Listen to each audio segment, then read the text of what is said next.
बिल्लाहि मिनश शैतानिर रजीम बिस्मिल्लाहिर रहमानिर रहीम। अस्सलामु अलैकुम व रहमतुल्लाहि व बरकातुहू। मौज़िज़ हाज़रीन इकराम, बुज़ुर्गान मिल्लत, मेरे गयूर नौजवान साथियों, मेरी इज़्ज़तदार माँ और बहनों, शय नशीन पर तशरीफ़ फरमा जनाब ताहिर अनवर साहब, जनाब क़ाज़ी अनस साहब, जनाब मुजाहिद अली ख़ान साहब, जनाब आसिफ अली साहब, पीरज़ादा जनाब तौक़ीर निज़ामी साहब, जो मध्य प्रदेश भोपाल के कांग्रेस के सचिव थे, जिन्होंने कांग्रेस को छोड़कर मजलिस इत्तेहादुल मुस्लिमीन में शमूलियत इख्तियार की, मैं इनका खैर मुक़द्दम करता हूँ। जनाब रईस बबलू साहब, और आप जानते हैं कि इस बल्दी इंतखाबात में, म्युनिसिपल इलेक्शन में मजलिस इत्तेहादुल मुस्लिमीन ने 6 वार्ड से अपने उम्मीदवारों को मैदान में उतारा है।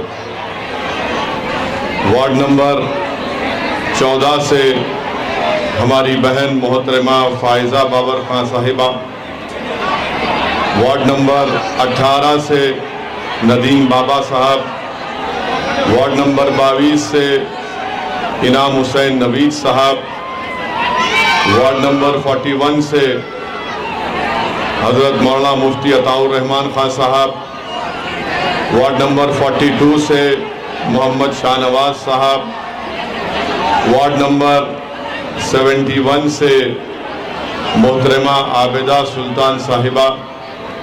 मेरी आप तमाम से गुजारिश है कि आप 6 जुलाई के दिन मजलिस इत्तेहादुल मुस्लिमीन के हक़ में अपना कीमती वोट देकर मजलिस के उम्मीदवारों को कामयाब करिए।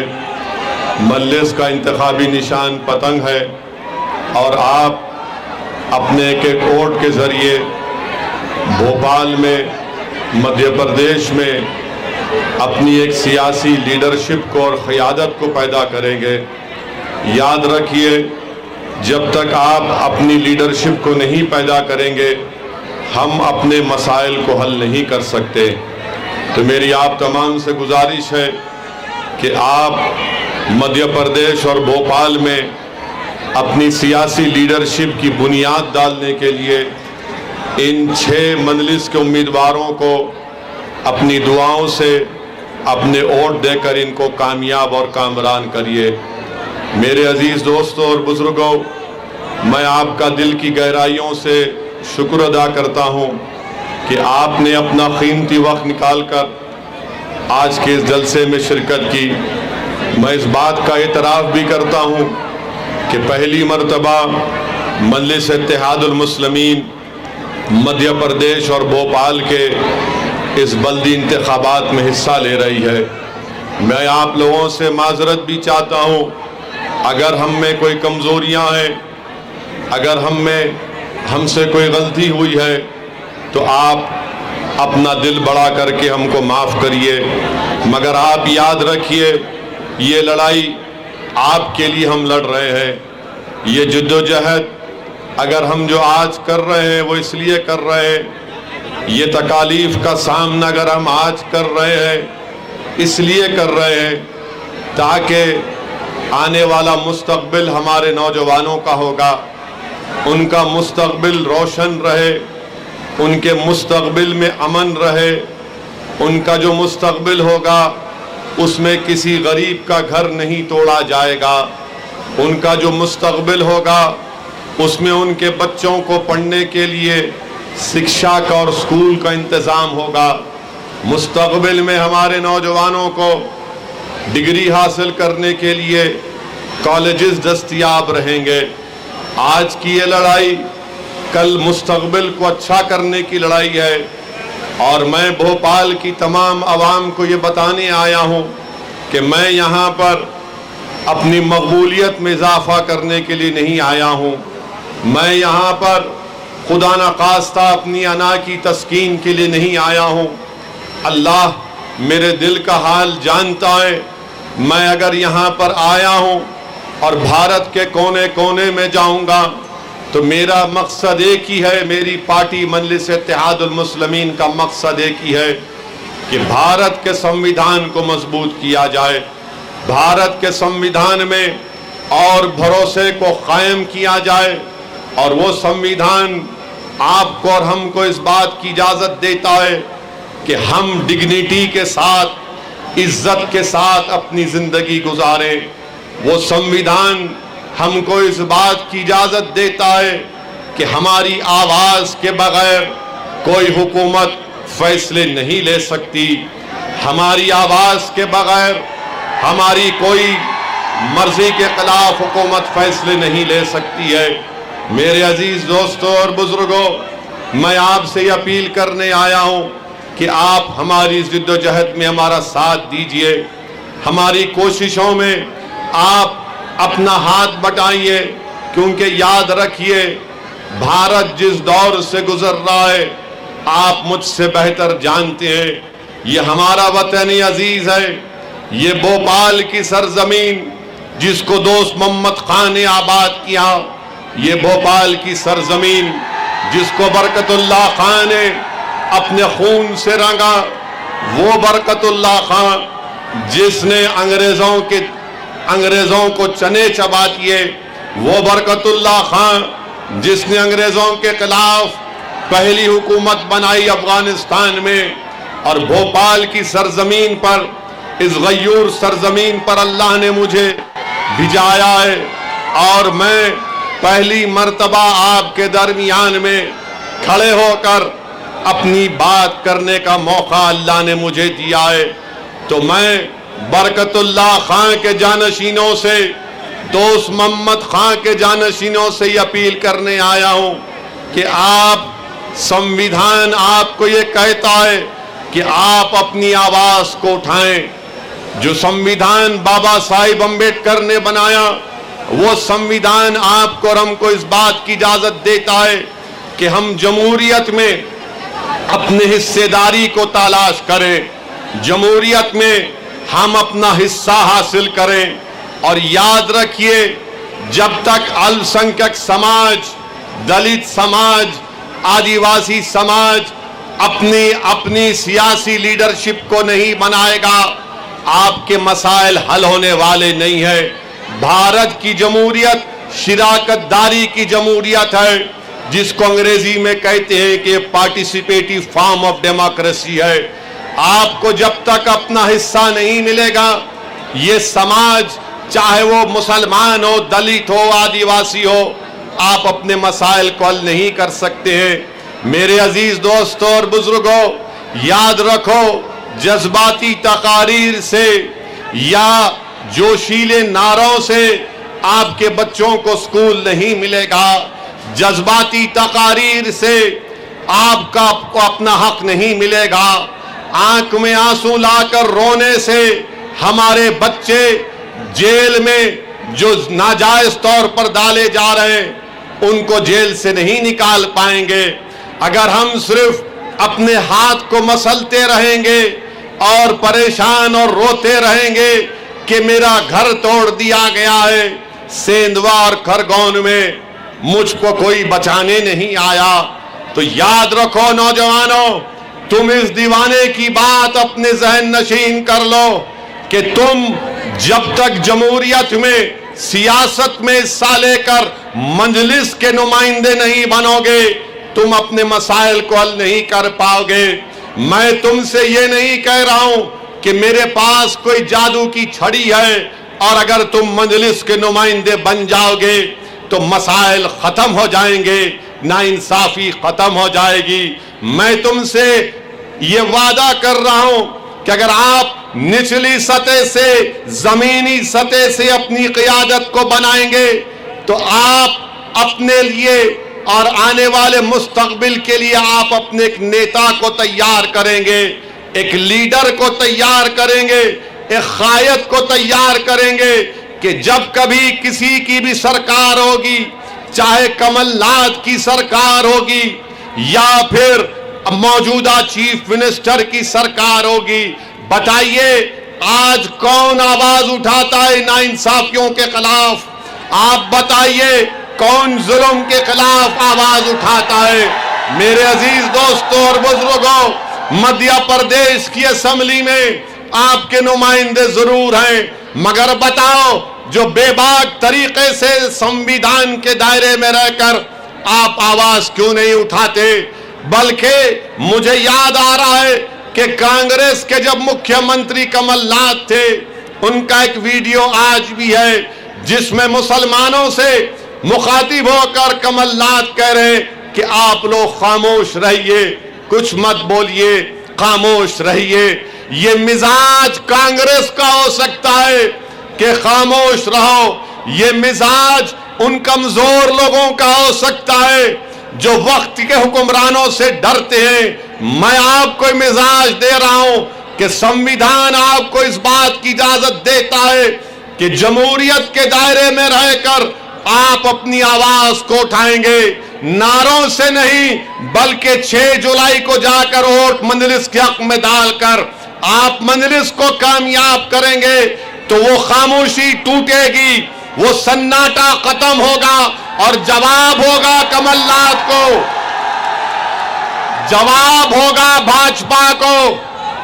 एक तरफ कांग्रेस हमसे कहती है कि खामोश हो जाओ, दूसरी तरफ भाजपा कहती है कि आवाज अगर उठाओगे तो घर तोड़ दिया जाएगा। मैं भोपाल की सरजमीन में बरकतुल्लाह खान के जानशीनों के दरमियान में खड़े होकर भाजपा और कांग्रेस को कह रहा हूं कि असदुद्दीन ओवैसी को अल्लाह जब तक जिंदा रखेगा मैं पुकारता रहूंगा और आवाज लगाऊंगा, क्योंकि भारत का संविधान मुझे और आपको सबको इजाजत देता है कि आप आवाज उठाएं। जमहूरियत के दायरे में रहकर हमको अपनी लड़ाई लड़ना है। मैं आपको ये नहीं कह रहा हूं कि तशद्दुद करो, बल्कि याद रखो तशद्दुद रास्ता नहीं है, वोट डालना और सियासी क़ियादत बनाना रास्ता है। तशद्दुद से कोई चीज हासिल नहीं होती। अगर हासिल करना है नौजवानों तो सियासी लीडरशिप को बनाओ। मैं यहां पर आया हूं और अल्लाह ने जब तक मुझे जिंदा रखेगा मैं भारत के कोने कोने में जाता हूं। आज भोपाल को आया हूं, फिर आऊंगा, मगर मेरा मकसद क्या है कि तुम आज जो खड़े होकर ओवैसी का भाषण सुनकर नारे लगा रहे हो, कल तुम यहां खड़े होगे और जनता तुम्हारा नाम लेकर नारा लगाएगी। ये मेरा ख्वाब है। क्या आप नेता नहीं बन सकते? क्या आप लीडर बनेंगे? क्या आप मध्य प्रदेश के लीडर बनेंगे? क्या आप भाजपा और कांग्रेस की आंखों में आंखें डालकर अपना हक का मुतालबा करेंगे? तो फिर जब आपने वादा किया है तो नेता बनो, लीडर बनो, कायद बनो। मैं तुम्हारे पीछे चलने को तैयार हूं। मैं तुमको कायद देखना चाहता हूं। मैं तुमको भारत का सबसे बड़ा नेता देखना चाहता हूं। मैं तुमको मध्य प्रदेश में एमएलए के तौर पर देखना चाहता हूं। मैं तुमको एक संसद के रूप में देखना चाहता हूं। मैं तुमको यहां पर एक रुकने बल्दिया के तौर पर मुंतखब होते हुए देखना चाहता हूं। मेरे अजीज दोस्तों, बुजुर्गों, मेरे नौजवानों, यही मेरी दिल की तड़प है, यही मेरी जमात के रुफ़क़ाओं की कोशिश है। आपसे इल्तिजा कर रहा हूं कि आप हमारा साथ दीजिए। आप याद रखिए, अगर कोई कांग्रेस के पीछे दौड़ रहा है और ये समझ रहा है कि कांग्रेस उसका साथ देगी, कांग्रेस साथ नहीं दे सकती, याद रखो। बल्कि मध्य प्रदेश में, पूरे मुल्क में कांग्रेस और भाजपा में कोई फर्क नहीं है। भाजपा और कांग्रेस ये राम और श्याम की जोड़ी है, एक सिक्के के दो रुख है। मेरी बात को याद रखो आप। अभी मैं आ रहा था तो मीडिया के लोगों ने हमसे पूछा कि कांग्रेस के लोग आप पर इल्जाम लगाते हैं कि आप बी टीम हैं। मैं भोपाल में खड़े होकर कांग्रेस के बड़े बड़े नेताओं से पूछ रहा हूं, बताओ कमलनाथ, जब आप मुख्यमंत्री थे तो कांग्रेस के 20 विधायक एमएलए कांग्रेस को छोड़कर भाजपा में चले गए। क्या वो असदुद्दीन ओवैसी के हाथ से गुलाब जामुन खाकर मामा को मुख्यमंत्री बनाए? बताओ कमलनाथ, तुम्हारी पार्टी के लोग अपना जमीर बेचकर भाजपा में चले गए। तुम्हारे कांग्रेस के एमएलए जिन्होंने विश्वासघात किया मध्य प्रदेश की जनता से और भाजपा में चले गए, मगर कांग्रेस में इतनी हिम्मत नहीं है कि मोदी पर, अमित शाह पर तनकीद करे तो उंगली उठाते हैं कि ओवैसी वोट काटने को आया है। अरे मैं काटने नहीं आया हूं। सुन लो भोपाल की जनता, सुन लो भाजपा कांग्रेसियों, मैं काटने नहीं, मैं अपना हक लेने आया हूं। मैं काटने नहीं, जोड़ने आया हूं। मेरे अजीज दोस्तों और बुजुर्गों, कांग्रेस के 20 विधायक चले गए और फिर सिंधिया चले गए और मंत्री बन गए। इसका जिम्मेदार कौन है बताओ कमलनाथ? आज कांग्रेस के लोग मंजलिस के उम्मीदवारों के वार्ड में जाकर कहते हैं कि मंजलिस इत्तेहादुल मुस्लिमीन का साथ मत दो, ओवैसी ये है, ओवैसी फुला है। अरे मेरी कोई हैसियत नहीं है। मैं दुनिया में जब तक रहूंगा जब तक अल्लाह मुझे चाहेगा। मेरे अजीज दोस्तों और बुजुर्गों, मैं फिर से कह रहा हूं कि आपको हालात को तब्दील करना है। और हालात कैसे तब्दील होंगे? आप जानते हैं मेरे अजीज दोस्तों और बुजुर्गों कि मध्य प्रदेश में लिटरेसी रेट अगर कम है तो मुसलमानों का है। बताओ भाजपा के लोग जो सबका साथ, सबका विश्वास, सबका विकास की बात करते हैं, आपने मध्य प्रदेश में मुसलमानों को, अल्पसंख्यक समाज को तालीम याफ्ता करने के लिए आपने क्या इंतजाम किया? तो भाजपा के तरफ से आवाज आएगी, ओवैसी हमने स्कूल नहीं खोला मगर घर तोड़ दिया बुलडोजर से हमने। और आप जानते हैं कि मध्य प्रदेश में पहली क्लास से 12वीं क्लास तक 1.62 करोड़, 1,60,00,000 के करीब इन तमाम में बच्चे इल्म हासिल कर रहे पहली और 12वीं जमात के दरमियान में। इसमें मुसलमान कितने हैं बताओ? भाजपा आप सत्ता में है, इसमें मुसलमानों का परसेंटेज 4.65 है, 4.65 है। बताइए देश के प्रधानमंत्री, क्या ये सबका साथ, सबका विश्वास, सबका विकास है? आपके वादे झूठे हैं भाजपा के।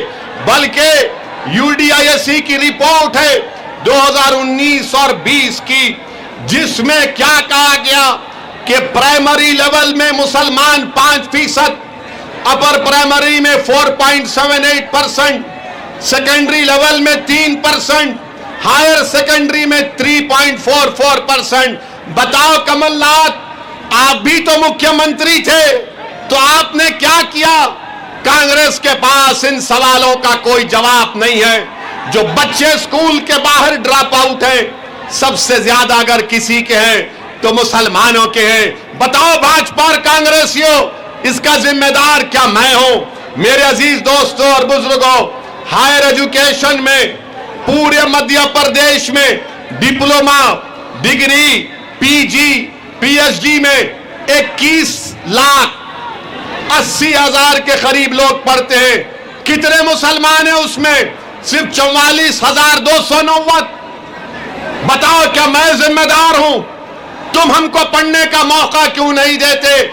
ओवैसी की और मंजलिस की लड़ाई यही है कि अल्पसंख्यक समाज को, दलितों को, आदिवासियों को शिक्षा का इंतजाम किया जाए, जो ना भाजपा ने किया, जो ना कांग्रेस ने किया।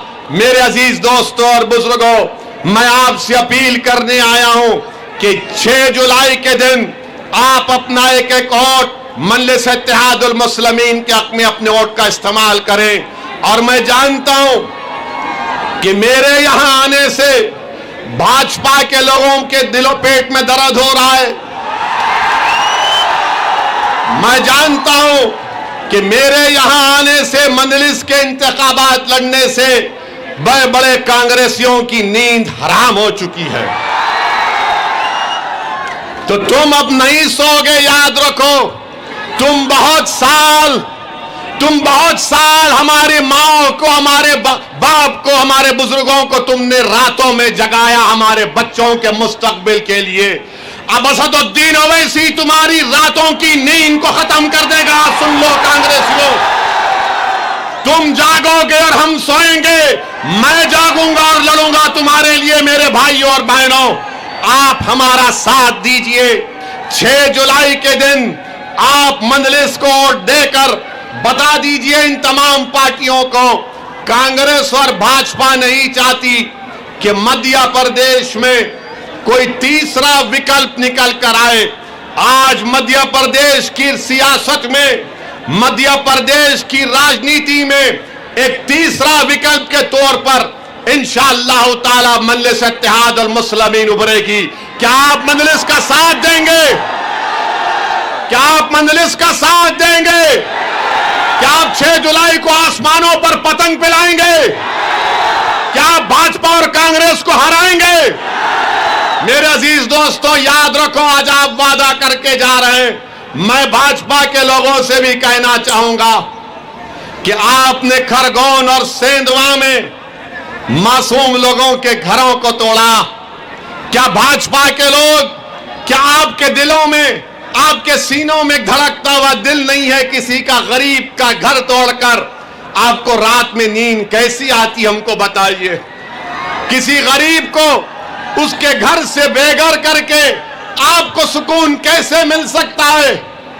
बताओ आप कि कौन सा इंसाफ है कि वसीम शेख जिसके हाथ नहीं है उसके दुकान को तोड़ दिया गया, ये कहकर के वो पत्थर फेंकने वाला था। बताओ मुख्यमंत्री, बताओ मध्य प्रदेश के होम मिनिस्टर जो मुझसे बहुत ज्यादा मोहब्बत करते हैं, मैं उनको भी बताना चाह रहा हूं, वसीम शेख का हाथ नहीं है तो कैसे कोई जिसका हाथ नहीं है वो पत्थर फेंक सकता है? क्या ये आपका इंसाफ है? क्या ये आपकी गरीबों से मोहब्बत की मिसाल है कि आप एक कमजोर जिसका हाथ नहीं है उसकी दुकान को आपने तोड़ दिया? मेरे अजीज दोस्तों और बुजुर्गों, आप अपने नुमाइंदों को कामयाब करिए, अपनी सियासी लीडरशिप को पैदा करिए ताकि इन नाइंसाफियों के खिलाफ लोकतंत्र में, जमहूरियत के दायरे में रहकर हम अपनी आवाज को उठा करेंगे। वरना याद रखिए, अगर आप इसी तरह सेकुलरिज्म की, सियासी सेकुलरिज्म की गुलामी करेंगे तो जिस तरह से 40 साल से आपका इस्तेसाल हो रहा है, एक्सप्लॉयटेशन हो रहा है, उसी तरह आपके नौजवानों का इस्तेसाल होगा। नौजवानों, मेरी बात को जहन नशीन कर लो, ये लड़ाई तुम्हारे लिए है मेरे भाई, मेरे बेटों, ये लड़ाई तुम्हारे लिए है। मैं तुम्हारे लिए लड़ रहा हूं, मजलिस आपके रोशन मुस्तकबिल के लिए लड़ रही है। आज मध्य प्रदेश में एक तीसरे विकल्प की जरूरत है और मजलिस इत्तेहाद अल मुस्लिमीन एक तीसरे विकल्प के रूप में आगे बढ़ेगी। मैं आपसे अपील करने आया हूं कि डरो तो सिर्फ अल्लाह से, डरना है तो सिर्फ अल्लाह से। ना कमलनाथ से डरो, ना मुख्यमंत्री से डरो, ना भाजपा से, ना कांग्रेस से डरो। डरो तो सिर्फ रब्बुल आलमीन से डरो। और याद रखो, आप ही के शहर के एक शायर ने कहा था, मंजर भोपाली ने कहा था कि ताकतें तुम्हारी है और खुदा हमारा है। याद रखो मेरे अजीज दोस्तों और बुजुर्गों, आज आप ना कमलनाथ के उस दिल फरेब वादों का शिकार होइए, ना बीजेपी के इख्तिदार के खौफ खाइए, क्योंकि संविधान में डरने की इजाजत किसी को नहीं है। हाँ, कानून का उल्लंघन नहीं होना चाहिए, मगर कानून के दायरे में रहकर हमको अपनी लड़ाई लड़ना है। मैं आपसे फिर से कह रहा हूं कि तशद्दुद वायलेंस रास्ता नहीं हो सकता है। तशद्दुद और वायलेंस रास्ता नहीं हो सकता है। हमको जमहूरियत में रहकर अपने मसाइल को हल करना है। मैं आपके दरमियान में खड़े होकर आज उदयपुर में जो हमारे एक हिंदू भाई का किसी दो नौजवानों ने उसका कत्ल किया, मैं उसका खुला खुला कंडेम करता हूं। किसी को कत्ल करने की इजाजत नहीं है कानून में। कोई किसी को नहीं मार सकता। हम कानून को अपने हाथ में नहीं लेंगे। हां, यकीनन हम दोबारा मुतालबा करते हैं कि नुपुर शर्मा को भारत के आईपीसी सीआरपीसी के कानून के तहत एक्शन लिया जाए, गिरफ्तार किया जाए, मगर कानून कोई हाथ में नहीं ले सकता। किसी को आप नहीं मार सकते। याद रखो, ये जुर्म है, ये जुल्म है। जिस तरह कोई किसी अखलाक को नहीं मार सकता, उसी तरह उदयपुर के कोई टेलर को नहीं मार सकता। जिस तरह कोई पीलू खान को नहीं मार सकता, उसी तरह कोई उदयपुर के टेलर को नहीं मार सकता। जिस तरह कोई रगबर को नहीं मार सकता, उसी तरह उदयपुर के टेलर को कोई नहीं मार सकता। जिस तरह कोई हाफिज जुनैद को नहीं मार सकता, उसी तरह उदयपुर के हमारे हिंदू भाई को नहीं मार सकता। जिस तरह किसी को गोश्त के नाम पर नहीं मार सकता, उसी तरह उदयपुर के हमारे टेलर भाई को कोई नहीं मार सकता। हम मजम्मत करते हैं, हम कंडेम करते हैं। मैं भोपाल की जनता से अपील करूंगा कि अगर आप उदयपुर के कत्ल करने वालों की मजम्मत करते हैं, कंडेम करते हैं, तो मेरे साथ नारा लगाइए, इंसाफ जिंदाबाद, कत्ल मुर्दाबाद, भारत का संविधान जिंदाबाद, भारत का संविधान जिंदाबाद। यह हमारा पैगाम होना चाहिए। मैं मीडिया के लिए नहीं कह रहा हूं, बहैसियत एक भारत के अव्वल दर्जे के शहरी के कह रहा हूं कि हम तशद्दुद को कभी नहीं मानते। वायलेंस की कोई जगह नहीं है। जिन्होंने हरकत की, वो गलत हरकत की, वो कंडेमनेबल है, हम उसकी मजम्मत करते हैं। बल्कि हम राजस्थान की सरकार से मुतालबा करते हैं कि उनके खिलाफ जो भारत का आईपीसी सीआरपीसी है, उसके खिलाफ सख्त एक्शन लिया जाए। और मेरे अजीज दोस्तों और बुजुर्गों, याद रखो मेरी इस बात से, अगर हम अल्लाह के रसूल सल्लल्लाहु अलैहि वसल्लम के उम्मती हैं, उनके गुलाम हैं, तो उम्मीद मत तोड़ो नौजवानों, उम्मीद मत छोड़ो, उम्मीद को अपने हाथ से जाने मत दो। याद रखो, उम्मीद मर्द मोमिन है खुदा के राजदानों में। उम्मीद को कभी मत छोड़ो, उम्मीद को जिंदा रखो। अल्लाह के सामने हाथ फैलाकर गिड़गिड़ाकर दुआ करते रहो, अल्लाह की रहमत जोश में आएगी। और तुम ये समझो मेरी इस बात को, ये जो बादल हैं जुल्म के, नाइंसाफी के, इंशाअल्लाह ये हटेंगे जरूर इंशाअल्लाह ताला। मगर याद रखो, आपको आगे बढ़ना पड़ेगा। जमहूरियत में, लोकतंत्र में आपको नेता बनना पड़ेगा, और नेता बन के आपको अपनी पार्टी मजलिस इत्तेहादुल मुस्लिमीन को मजबूत करना पड़ेगा। आप अपने वोट से कामयाब करो अपनी पार्टी को। मैं जानता हूं कि मेरे यहां से आज जाने के बाद कल सुबह से रात भर कांग्रेसी नहीं सोएगा। मगर आप एक बात तो मानते हैं ना कि ओवैसी के आने से ये कांग्रेसी तुम्हारे घर को आया नहीं आया? आते हैं ना, अब तो आते हैं ना, आके बोलते हैं देखो भाई हमको मत भूलो। पहले आते थे, पहले नहीं आते थे, क्योंकि उनको मालूम था ये कहां जाएगा हमारे को छोड़कर। कांग्रेसियों याद रखो, ये दीवाना आ चुका है, अब दीवानगी पैदा करेंगे इंशाअल्लाह ताला। ये कांग्रेस के लोगों से कुछ नहीं होता, ये बीजेपी को मुकाबला नहीं कर सकते, ये मोदी से मुकाबला नहीं कर सकते, बल्कि ये मोदी से मिले हुए हैं, याद रखो।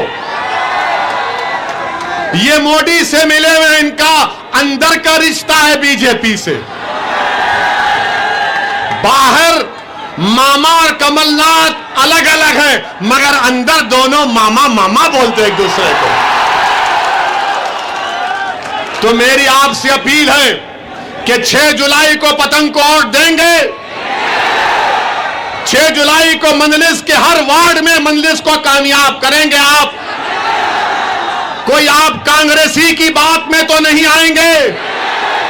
अगर कांग्रेसी दौलत का लालच देता है तो लेकर रख लो, ऐसी दिला रहा है, अल्लाह दिला रहा है तुमको। ये देंगे लालच आपको। बहुत कमाया उन्होंने, लूटा उन्होंने, गरीबों का खून चूसा है, मगर मजलूमों का साथ नहीं दिया कांग्रेसियों ने। आज हम आपसे अपील कर रहे हैं कि जमहूरियत को मजबूत करिए, लोकतंत्र को मजबूत करिए और आप लीडर बनिए, नेता बनिए। मेरी जिंदगी का, किसी की जिंदगी का भरोसा नहीं है।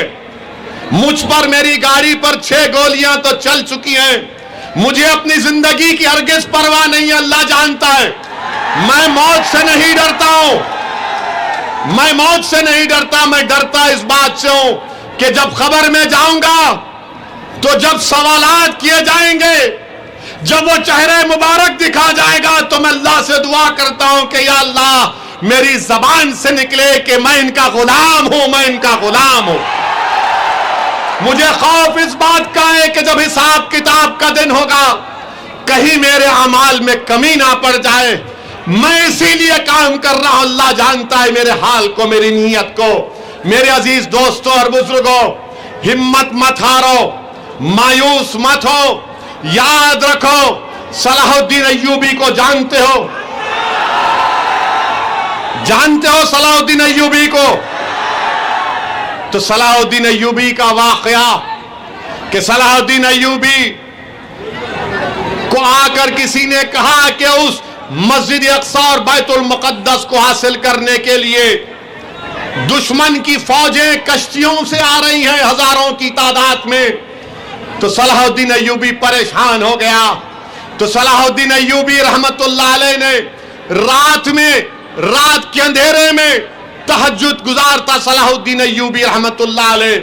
सलाहुद्दीन अय्यूबी ने रात में जानिमाज बिछाई, अल्लाह के आगे सर्वसजूद हो गया और गिड़गिड़ा कर, रो रो कर अल्लाह से दुआ कर रहा था, या अल्लाह हम कमजोर हैं, हम कमजोर हैं, या अल्लाह बचा ले हमको। ये जो हजारों की तादाद में कश्तियां आ रही हैं मुझे बर्बाद करने के लिए, अल्लाह तू बचा ले। रात भर सलाहुद्दीन अय्यूबी रोता रहा, सिसकियां लेता रहा। और जब फजर की नमाज के बाद सलाहुद्दीन अय्यूबी ने एक अहले दिल से मुलाकात की और उनसे कहा कि हजरत आप भी दुआ फरमाइए कि मेरे मस्जिद अक्सा और बैतुल मुकद्दस के लिए कश्तियां आ रही हैं। तो उस अहले दिल ने सलाहुद्दीन अय्यूबी का हाथ पकड़कर कहा कि बादशाह सलाहुद्दीन, तूने रात में रो रो कर अपने रब को मना लिया और तेरे आंसुओं की वजह से अल्लाह की रहमत जोश में आई और अल्लाह ने समंदर में तूफान लाकर उन कश्तियों को गरक कर दिया, डुबो दिया। तो नौजवानों, अल्लाह को राजी करना है। अल्लाह को राजी करोगे? इंशाअल्लाह बोल रहे तो कैसे राजी करोगे? नमाजें पढ़ोगे, मस्जिदों को आबाद करोगे, जुल्म नहीं करोगे, किसी को नहीं मारोगे, मगर जिद्दोजहद करोगे, उठोगे, लड़ोगे। अगर कोई तुम पर जुल्म भी करता है तो बोलना हस्बुनल्लाह व निअमल वकील व निअमल मौला व निअमल नसीर। हिम्मत मत हारो नौजवानों, मायूस मत हो, अपनी लीडरशिप को बनाओ। एक वैक्यूम है इस पूरे भारत में, इस देश में, हमारे वतन अजीज के लिए हमने आजादी के लिए अपना सब कुछ कुर्बान किया, मगर आज हम आजादी के 75 साल मना रहे। बताओ मेरे अजीज दोस्तों, जो मुझ पर उंगलियां उठाते, मुझको गालियां देते हैं, दो, मगर बताओ आज ये मुसलमानों का हाल क्यों है? बताओ क्यों यह हाल हमारा है? मेरे अजीज दोस्तों और बुजुर्गों, आपने लीडरशिप पैदा नहीं की। अगर मैं खराब हूं तो तुम अच्छे बन जाओ खुदा के लिए, मगर एक पॉलिटिकल वैक्यूम को, खला को खत्म करो, पुर करो। ये देश के लिए अच्छा है, भारत के लिए अच्छा है जब मुसलमानों की एक लीडरशिप होगी। जब लीडरशिप होगी तो वो लोगों को समझाएगी कि ये रास्ता नहीं, ये रास्ते पर चलो। इसीलिए आपसे अपील कर रहा हूं कि आप मेरे इस पैगाम को समझो। जो लोग आकर आपसे कहेंगे कि ओवैसी वोट काटने आया है, ओवैसी फुला बी टीम है, उनकी बात का हरगिज यकीन मत करिए। उनसे एक ही सवाल करिए कि 20 तुम्हारे एमएलए मोदी के गोद में बैठकर चाय क्यों पिए? उनसे पूछिए कि सिंधिया आज मोदी मोदी क्यों कर रहे हैं?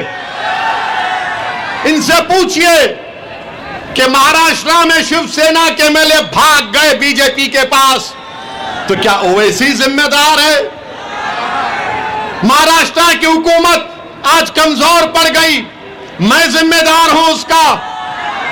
अब तो ऐसा हाल हो गया कि अगर किसी कांग्रेसी के घर में सुबह में अगर भैंस दूध नहीं बोलेगी तो बोलेगा कल भोपाल में इसका भाषण हुआ था, भैंस दूध देने से इनकार कर गई।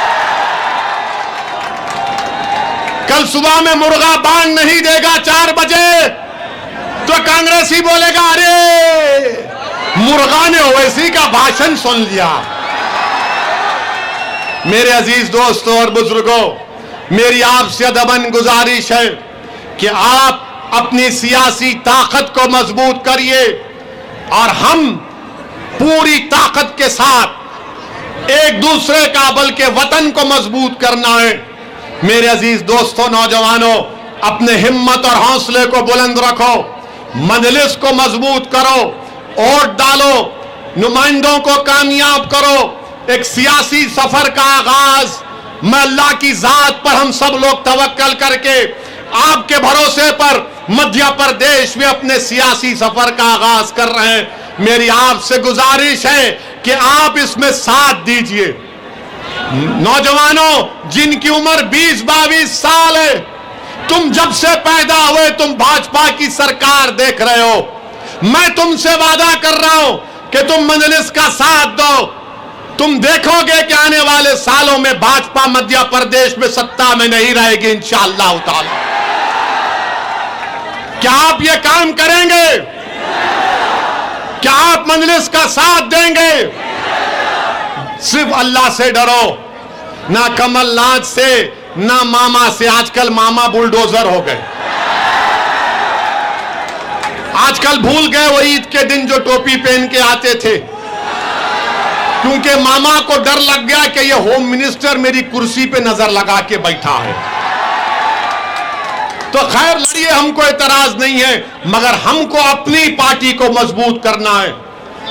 मेरे अजीज दोस्तों और बुजुर्गों, 6 जुलाई को पतंग के निशान पर बटन दबाकर आप मजलिस को कामयाब करिए। करेंगे ना इंशाअल्लाह? अगर कोई कमजोरियां हैं तो मैं आपसे माजरत चाहता हूं, हमको माफ कर दीजिए। पहली मर्तबा लड़ रहे हैं, बहुत से नौजवान हैं जिनको सियासी हरबे नहीं आते, बल्कि इनकी नीयतों में इखलास है, इनकी नीयतें साफ हैं। वो गरीब और मजलूमों के लिए लड़ना चाहते हैं। इसीलिए आपसे अपील कर रहे हैं कि आप इन तमाम का साथ दीजिए, मजलिस को कामयाब करिए। और आप अपनी जमात के 6 लोगों को कामयाब करेंगे तो कांग्रेसी बोलेगा अरे ये 6 जीत गए तो क्या होगा? तो उनसे कहिए भारत की पार्लियामेंट में हमारे 2 दीवाने हैं। 540 की ऐवान में 2 दीवानों में से अगर एक शेरवानी खड़े हो जाता तो सबको परेशानी शुरू हो जाती है। ये मिजाज पैदा करना है और हम इंशाअल्लाह ताला अल्लाह जरूर असदुद्दीन ओवैसी से ज्यादा काबिल, नेक, तकवा, परहेजगार लोगों को आपकी क़ियादत करने का मौका देगा। मगर आपको बनना है मेरे भाई। कोई आसमान से नेता नहीं आने वाला है, कोई जमीन से निकल कर नहीं आने वाला है। आपको नेता बनना है, नौजवानों तुमको लीडर बनना है, ताकि आने वाले 10-15 साल में असदुद्दीन ओवैसी जब बूढ़ा हो जाएगा, अगर जिंदा रहेगा, तो मैं देखूंगा कि तुम उस नौजवान का नाम लेकर कह रहे हो कि ये हमारी ताकत है, ये हमारी भारत के लोकतंत्र में उम्मीद है। तो मेरे अजीज दोस्तों और बुजुर्गों, मेरी आप तमाम से गुजारिश है कि 6 जुलाई को पतंग के निशान पर वोट दीजिए और मेरे साथ नारा लगाइए, भारत भारत, मजलिस-ए-इत्तेहादुल मुस्लिमीन, मजलिस-ए-इत्तेहादुल मुस्लिमीन, नारे तकबीर, नारे तकबीर। अस्सलाम वालेकुम व रहमतुल्लाहि व बरकातहू।